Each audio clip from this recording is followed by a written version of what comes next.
మీ business ఏదైనా మీ ఊర్లో promotion చేయాలంటే అది సుమన్ టీవీతోనే సాధ్యం. ఇప్పుడే సంప్రదించండి. నమస్తే, వెల్కమ్ టు సుమన్ టీవీ. నేను మీ అమర్నాథ్. ప్రజెంట్ మనం విశాఖపట్నం భీమిలి నియోజకవర్గం మధువడలో ఉన్నటువంటి స్వయం కృషి నగర్లో అయితే ఉన్నాము.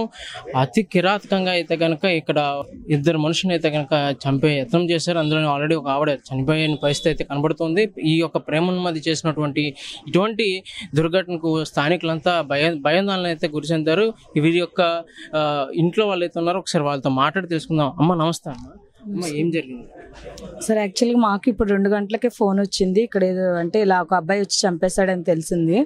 ఆ అబ్బాయి ఇప్పుడు చనిపోయిన ఆవిడ మా అక్క అవుతారు. వాళ్ళ పాప ఆ అబ్బాయి రిలేషన్లో ఉన్నారంట 6 years నుండి.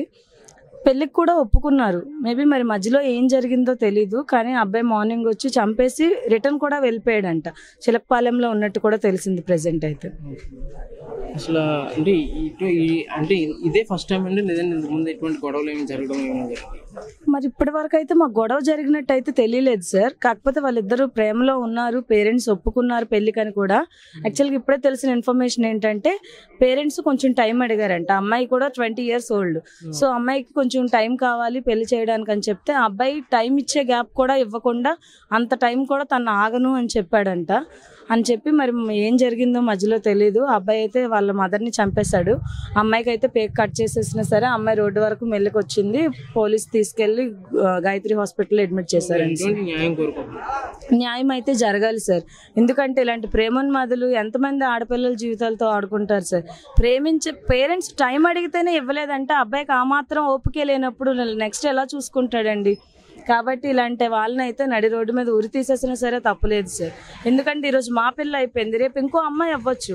ఆడపిల్లల కోసం ఎన్ని చట్టాలు వచ్చినా సరే ఇంకా అబ్బాయిలు ఇలానే తిరుగుతున్నారు సార్ రోడ్డు మీద. ఇలాంటి వాళ్ళని కఠినంగా శిక్షించాలి. మేము అడిగితే తెలుసుకున్నాం ఏంటంటే చాలా మంచి ఫ్యామిలీ, ఎటువంటి గొడవలకి వెళ్ళలేని ఫ్యామిలీ, ఆయన కూడా అమాయకత్వంగా ఉండే పర్సన్. ఎటువంటి ఫ్యామిలీకి ఇటువంటి అన్యాయం జరగడం అసలు ఏ విధంగా వీళ్ళు చాలా మంచి ఫ్యామిలీ సార్. యాక్చువల్గా మా నేటివ్ ప్లేస్ వచ్చి శ్రీకాకుళం. ఇక్కడ వీళ్ళు వాళ్ళ బతుకు తెరువు కోసం వచ్చారు. మా బావగారు ఇక్కడ కార్ డ్రైవింగ్ చేస్తారు ఒక ఆఫీస్లో. వాళ్ళ పిల్లలిద్దరిని ఆయన కార్ డ్రైవింగ్ చేస్తూ చదివిస్తూ ఇంత పిల్లల్ని చేశారు. వాళ్ళిద్దరూ పేరెంట్స్కి అందుకొచ్చే టైంలో ఇలా జరగడం ఇది చాలా బాధాకరం సార్. ఇక్కడ అసలు వాళ్ళు ఎవరితో గొడవ పడే వాళ్ళు కూడా కాదు. మా అక్క కూడా చాలా అమాయకురాలు. తను అలా ఉండడం వల్లనే వాడు దాన్ని అంత ఫాస్ట్గా చంపేయాలి పరిస్థితి. పోలీస్ కమిషనర్ గారు కూడా ఇక్కడికి వచ్చారు సార్. 2 hours నుంచి ఉన్న పరిస్థితి చూస్తున్నాము. అసలు ఎటువంటి న్యాయం అయితే మీరు? న్యాయం అయితే డెఫినెట్గా కావాలి సార్. ఆ అబ్బాయిని మాత్రం రోడ్డు మీద ఉరి తీసేయాలి.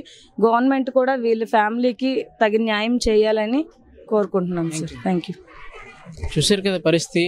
ప్రజెంట్ మనం ఉన్నది విశాఖపట్నం భీమిలి నియోజకవర్గం మధువడలో ఉన్నటువంటి స్వయం కృషి నగర్. ఇక్కడ జరిగినటువంటి సంఘటన ఏదైతే ప్రేమోన్మాది నవీన్ ఉన్నారో ఈ యొక్క పెళ్లికి ఒప్పుకోలేదని చెప్పేసి తల్లిని చంపేయడం అండ్ అలాగనే ప్రియ గొంతు కూడా కోసేసి అబ్స్కాండ్ అయిన పరిస్థితి అయితే చూస్తున్నాము. తల్లి చనిపోయింది. వెంటనే ఆ అమ్మాయి అటువంటి పరిస్థితిలో రక్తం మడుగుల్లో బయటకు వచ్చి ఫోన్ చేసిన పరిస్థితి. బయట వాళ్ళని పిలిచి పోలీసులు కూడా ఫోన్ చేసి ఇన్ఫర్మేషన్ ఇచ్చి పోలీసులు వచ్చేంత వరకు వెయిట్ చేసి పోలీసులు వచ్చాక వెంటనే ఘటనా స్థలానికి చేరుకున్న పోలీసులు వెంటనే ఆ యొక్క మృతదేహాన్ని అలాగే ఆ పాపను కూడా ఈ యొక్క గాయత్రి హాస్పిటల్కి వెళ్తే చేర్చడం జరిగింది. కెమెరామెన్ శ్రీనుతో అమర్నాథ్, సుమన్ టీవీ, విశాఖపట్నం భీమిలి.